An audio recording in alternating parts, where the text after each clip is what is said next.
History is not just the past. It is the blueprint of our world and our future. AV Documentary. Uncover the truth.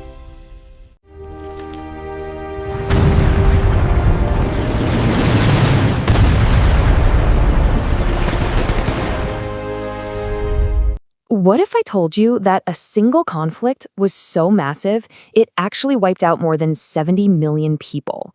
I mean, just imagine an event so devastating that it didn't just destroy entire cities, it completely rewired the future of humanity forever.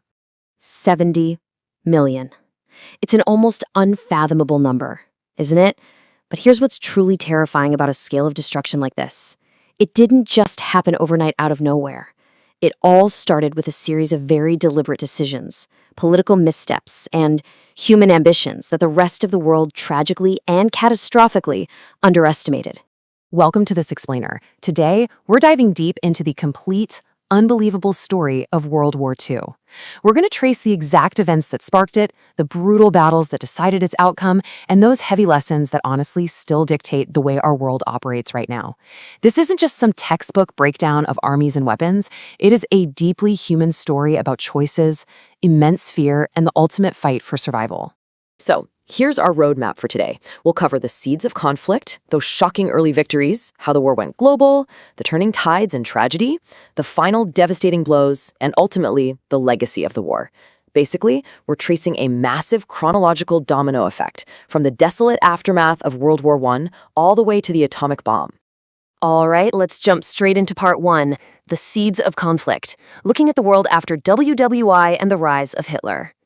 To really grasp how World War II happened, we've got to rewind a bit to a completely devastated Europe in 1918. Germany was forced to sign the Treaty of Versailles, and the punishments were brutal. They lost territory, their military was heavily restricted, and they were hit with enormous reparations. The result? Total economic collapse. Inflation spiraled so wildly out of control that everyday citizens literally had to carry wheelbarrows full of cash just to buy a single loaf of bread. It was total national humiliation. And that brings us to a really dark historical truth. Extreme desperation almost always invites dictatorship. Enter Adolf Hitler. He was a master manipulator and a powerful speaker who preyed exactly on that vulnerability. He promised the people he'd bring back jobs, restore their strength, and revive their national pride, and millions believed him. By 1933, he becomes chancellor, and almost overnight transforms Germany into a dictatorship. Political opponents just vanished, the media was totally hijacked, and propaganda became the ultimate tool for control. But here's the thing, Hitler didn't just want to control Germany, he wanted a global empire. Which leads us to part two, Germany's early victories, featuring Blitzkrieg and the fall of Europe. So Hitler's imperial dreams pushed the world right to the brink. On September 1st, 1939, German troops violently crossed into Poland.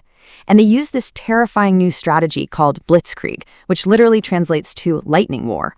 The goal was incredibly simple but devastating. Strike extremely fast and hit extremely hard. You had tanks rolling across borders while aircraft rained fire from above, completely overwhelming the enemy before they could even process what was happening. And it worked. Poland fell rapidly, and 2 days later, Britain and France declared war. Over the next 2 years, the German war machine looked absolutely unstoppable. The dominoes just kept falling, Denmark and Norway in the spring of 1940, Belgium and the Netherlands by May. And then, in June 1940, the unthinkable happened. France was defeated. This absolutely shocked the globe. At the time, people genuinely thought, well, that's it. The war is over. Germany won. But one single nation refused to back down. That nation was Britain. Now, Hitler planned a full-scale invasion, but first, he had to control the skies, so he unleashed a massive bombing campaign, raining terror over British cities and leaving civilians living in constant, agonizing fear. But waiting for them in the skies was the Royal Air Force. Fighting day after agonizing day against impossible odds, these British pilots held firm. They successfully stopped Germany from getting air superiority. It was Hitler's very first major failure, and it proved to the entire world that yes, Germany could actually be stopped. Moving right into part 3, the war goes global. We're talking Operation Barbarossa and Pearl Harbor. Frustrated that he couldn't break Britain, Hitler pivoted, and he made what historians widely consider his single greatest mistake. In June 1941, he launched Operation Barbarossa, invading the Soviet Union with millions of soldiers. At first, it was a massive success, But that rapid momentum slammed right into the brutal reality of the freezing Russian winter. We're talking temperatures plummeting, vehicles freezing solid, supplies totally running out. And then came Stalingrad. It was one of the most horrific battles in human history, fought street by street, house by house. After months of devastating urban warfare, the German army was completely halted and handed a massive defeat. The whole momentum of the war shifted right there. But here's where the story takes another huge turn. While Europe was bleeding, the Pacific was boiling over. Japan was aggressively expanding, looking for resources and territory, and then came the date that changed everything. December 7th, 1941.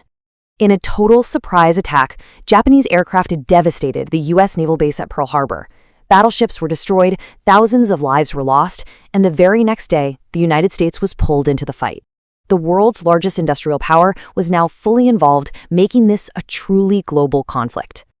This brings us to Part 4, Turning Tides and Tragedy, covering the Holocaust and D-Day. As these massive battles raged around the world, there was another unimaginable horror quietly unfolding.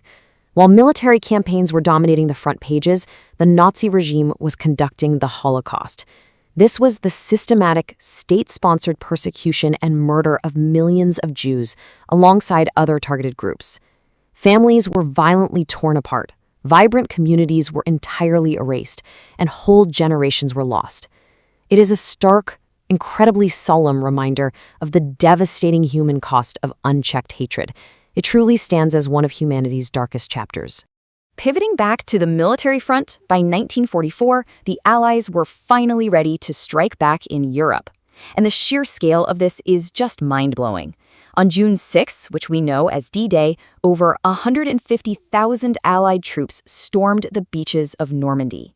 It was an unprecedented logistical effort involving thousands of ships and aircraft.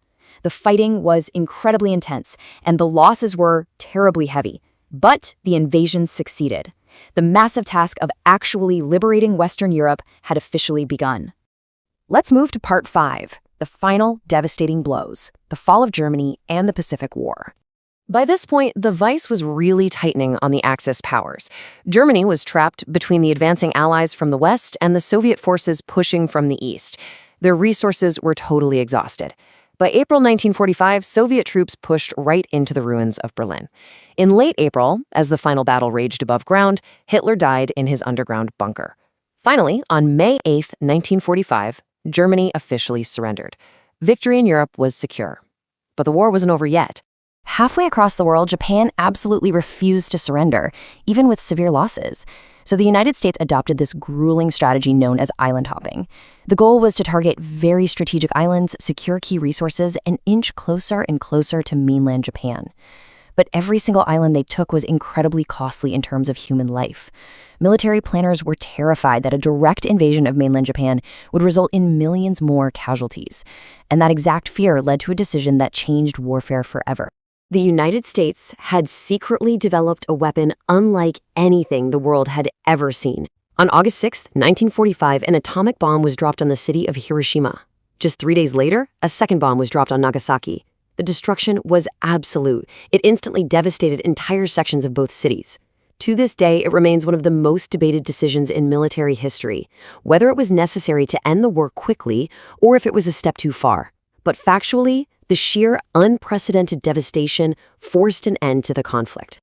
Which brings us to our final section, Part 6, the legacy of the war and how it shaped the modern world.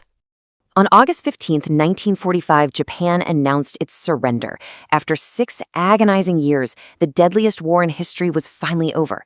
But the peace that followed was built on the ashes of unimaginable destruction.